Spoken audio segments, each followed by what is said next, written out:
Sir William St. Leger was an Anglo-Irish landowner, official and soldier active in Ireland. Life. He was a grandson of Anthony St. Leger. He took part in the flight of the Earls in 1607, when Hugh O'Neill, Earl of Tyrone, and Rory O'Donnell, 1st Earl of Tyrconnell, together with more than 90 of the family and followers, the chief of the Gaelic and Catholic resistance in Ireland, fled to Europe. Sir William spent several years abroad, having received a pardon from King James I and extensive grants of land in Ireland. He was appointed President of Munster by Charles I in 1627.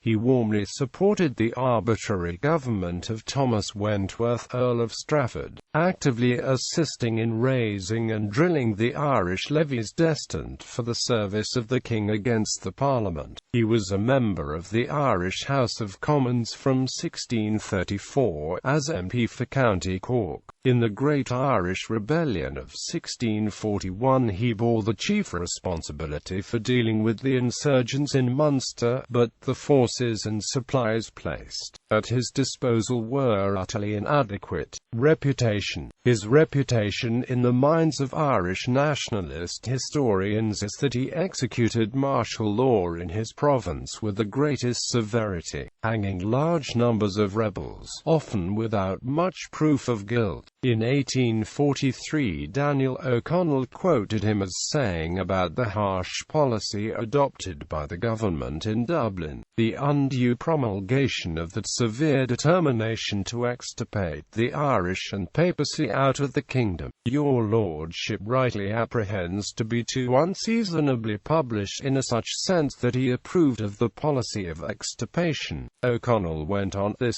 St. Leger was himself one of the chief extirpators. The quotation can also be read in another sense, in that St. Leger's use of the words undue, severe, and too unseasonably point to his disapproval of such a policy. As a landowner, St. Leger's Irish property would have been worthless without Irish labourers and tenant farmers to work on it. In terms of geography, his reputation for cruelty in Munster is actually limited to a small area near Clonmellin early December 1641, where his force did kill several dozen people without due process, which led on to the killings in revenge of English Protestant people in the same area. Whether St. Leger ordered or approved of the murders by his force is still unproven. Why he would want to provoke such an uprising in Munster, where 90% of the population was Irish and Catholic, and where Protestants like him numbered less than 10%, is still unclear. He was still struggling with the insurrection when he died at Cork in 1642.